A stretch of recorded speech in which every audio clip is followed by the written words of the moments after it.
Good morning बच्चों। आज है अपना लेसन नंबर 19। लेसन नंबर 19 में देखिए सड़क सुरक्षा शिक्षा दी गई है। इसमें आपके 2 अंक का प्रश्न आएगा, एक प्रश्न। इसमें किस प्रकार के प्रश्न आते हैं मैं आपको बता रहा हूँ। देखिए इसमें भूगोल के जो दिए गए हैं उसमें दिया है परिवहन एवं संचार की व्यवस्था की कुछ प्रश्न। पहला प्रश्न तो आता है बीआरटी। बीआरटी का पूरा नाम क्या है? तो ये बीआरटी का पूरा नाम है बस रैपिड ट्रांजिट कॉरिडोर।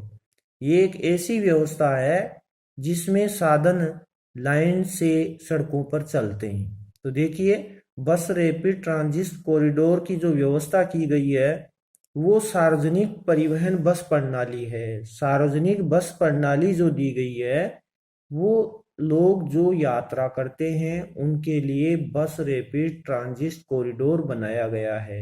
जैसे मान लो जयपुर से दिल्ली जाना है तो उसके लिए सार्वजनिक बसों की ये वितरण प्रणाली है। तो पहला प्रश्न तो बनता है बीआरटी का पूरा नाम। दूसरी बात कि हमारे यहाँ अधिक से अधिक जो योजनाएं चलाई जा रही है सार्वजनिक परिवहन के बारे में कि लोगों को सही समय पर कम समय में दूर तक पहुंचाने की योजना बनाई गई है, इसलिए इसकी व्यवस्था की गई है बीआरटी की। देखिए इसमें जहां बस लेन होती है तो बस लेन में केवल छोटी और मध्यम श्रेणी की कारों के अलावा, जहां दिया है छोटी एवं मध्यम श्रेणी की कारों के अलावा प्रत्येक वाहन के लिए बस लेन की उपयोग करना अनिवार्य कर दिया गया है कि बस लेन में जहां बसें चलती है इसी तरह से कार लेन में होने वाली भीड़ की समस्या को कम किया जा सके, क्योंकि बस लेन द्वारा काफी स्थान घेर लिया जाता है जबकि दिन में अधिकतर समय पर खाली रहती है, क्योंकि बसें सुबह और शाम ही ज्यादा चलती है। दिन के समय में बसें खाली रहती है, बस लेन खाली रहती है। बस लेन में छोटी और बड़ी कारें नहीं चलती है, वो सुबह के टाइम में अपनी कार लेन में ही चलती है। और दोपहिया वाहन जैसे दोपहिया है या 3 पहिया वाहन है तो ये लेन का ही सख्ती से उपयोग किया जाता है। ये अपनी अलग लाइन से चलते हैं। जैसे पैदल चलने वाला है तो पैदल चलने वाला सड़क की बाईं ओर चलता है। तो पैदल चलने वालों द्वारा सड़क पार करने की एक सुविधाजनक व्यवस्था की गई है कि मेन जो सड़क होती है हाईवे उसकी थोड़ी थोड़ी दूरी पर आपने बच्चों देखा होगा जहां फुट ओवर ब्रिज बनाया जाता है इसके दोनों ओर सड़क के। तो दोनों ओर सड़क से थोड़ा उठा हुआ ऊपर की ओर फुट ओवर ब्रिज होता है जिसको हम फुटपाथ बोलते हैं, उस पर पैदल चलने वाले चलते हैं। इसके साथ ही हमारी सड़कों की आर्थिक सर्वाधिक व्यवस्था को बनाए रखने के लिए दुर्घटना कम हो उसके लिए हमें यातायात सिग्नल का विशेष ध्यान रखना पड़ता है कि हमें जहाँ बत्ती होती है चौराया आता है तो उसके लिए लाल और ग्रीन, जो रेड और ग्रीन दी गई है सिग्नल, उनका भी हमें विशेष ध्यान रखना पड़ता है। तो देखिए पैदल यात्रियों के लिए जहाँ पुलिया बनाई जाती है उसका भी हमें विशेष ध्यान रखना पड़ता है कि हमें पुलिया के ऊपर से क्रॉस करना चाहिए। ये थी इससे संबंधित। साथ में हमें ये बताया गया है कि सार्वजनिक यातायात व्यवस्था को सुचारू करने का प्रमुख उद्देश्य है हमारे वायु प्रदूषण को कम करना। वायु प्रदूषण तभी कम होगा जब बीआरटी की व्यवस्था सही संचालित होगी।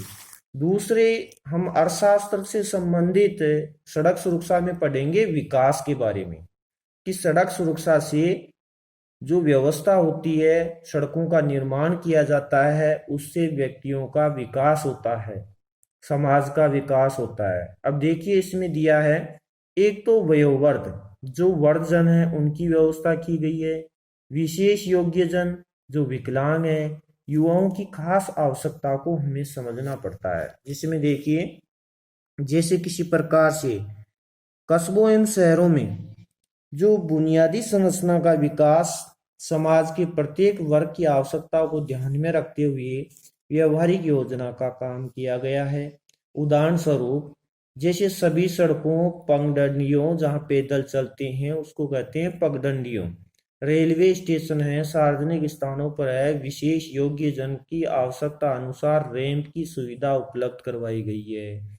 रैंप वो होता है जिस पे आसानी से जो विकलांग व्यक्ति है वो उतर सकते हैं, चढ़ सकते हैं। जैसे मान लो ये व्हील चेयर पर बैठा है, विकलांग व्यक्ति है, तो ये रैंप से आसानी से साइकिल के द्वारा चढ़ सकता है और उतर सकता है, क्योंकि इनको सीढ़ियों से चलने में दुविधा होती है, ये सीढ़ियों को पार नहीं कर सकते।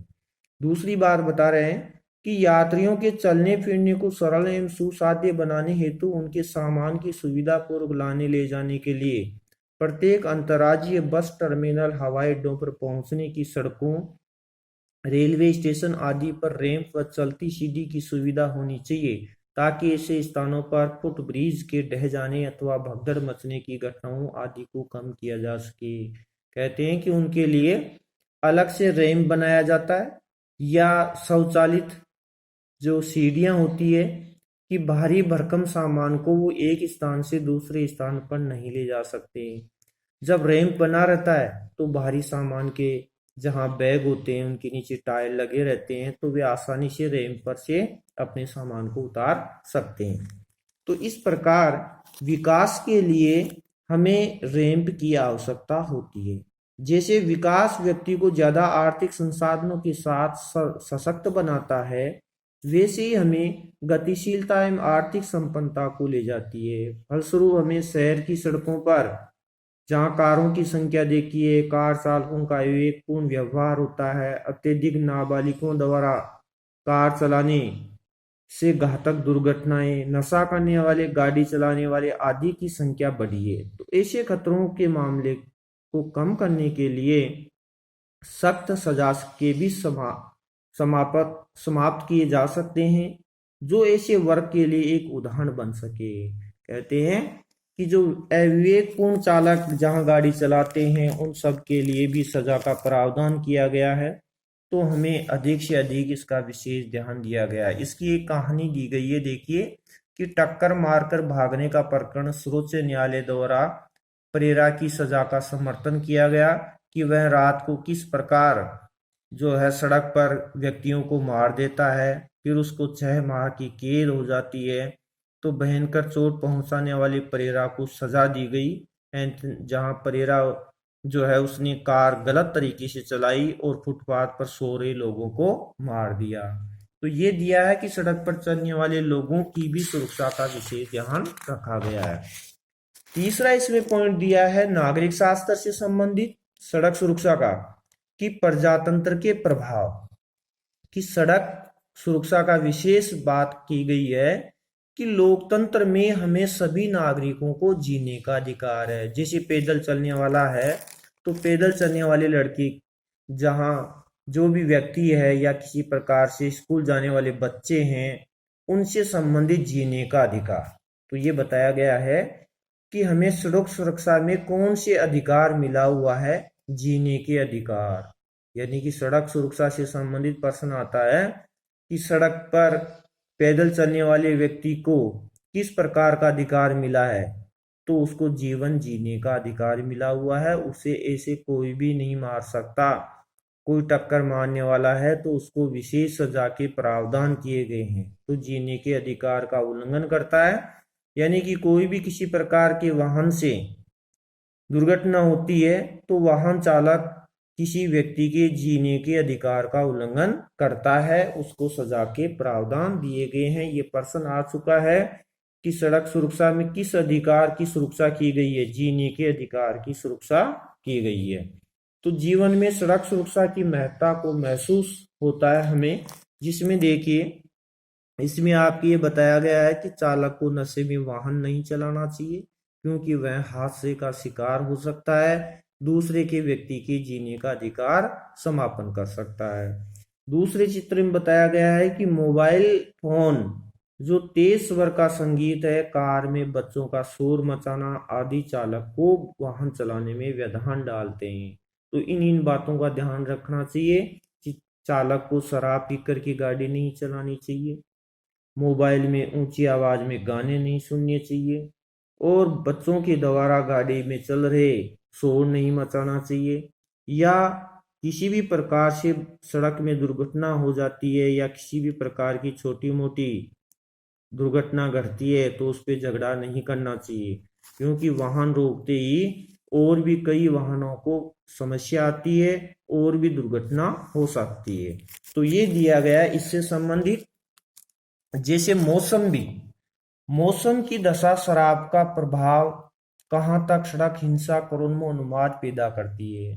कहते हैं कि अगर मौसम खराब रहता है तो उस समय सड़क के खड जहाँ सड़क पर पानी भर जाता है तो सड़क पर बने हुए खड्डों का ड्राइवर को पता नहीं रहता है। इस कारण से वाहन को तेज गति से नहीं चलाना चाहिए और सड़क पर क्रोध भी नहीं करना चाहिए चालक को, क्योंकि सड़क पर चालक क्रोध करेगा तो वाहन को तेज चलाता है, तेज चलाने पर दुर्घटना हो सकती है।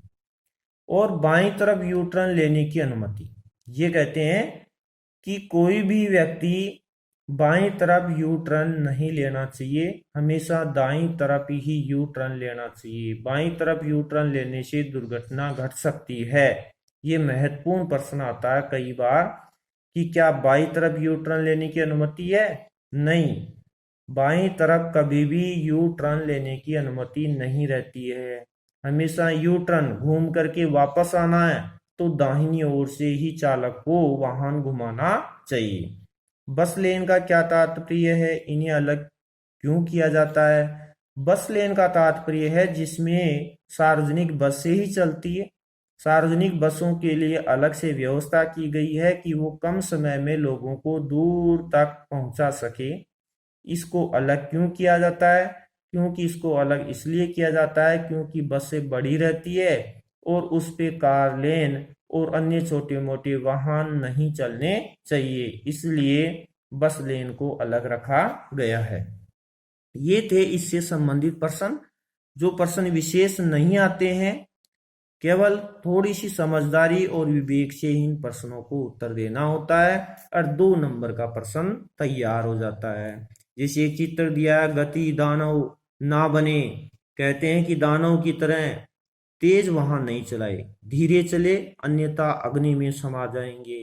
कि दानव की तरह अगर हम तेज वाहन को चलाएंगे तो हमारी दुर्घटना हो सकती है और हमारे साधन को आग भी लग सकती है और हम जल भी सकते हैं। इस प्रकार के दिए गए हैं। तो ये लेसन नंबर 19 आपका पूरा होता है 2 अंकों का। और कल पढ़ेंगे आपको लेसन नंबर 20। इसके लिए आज के लिए इतना ही होगा, बाकी नेक्स्ट वीडियो में बताएंगे। धन्यवाद।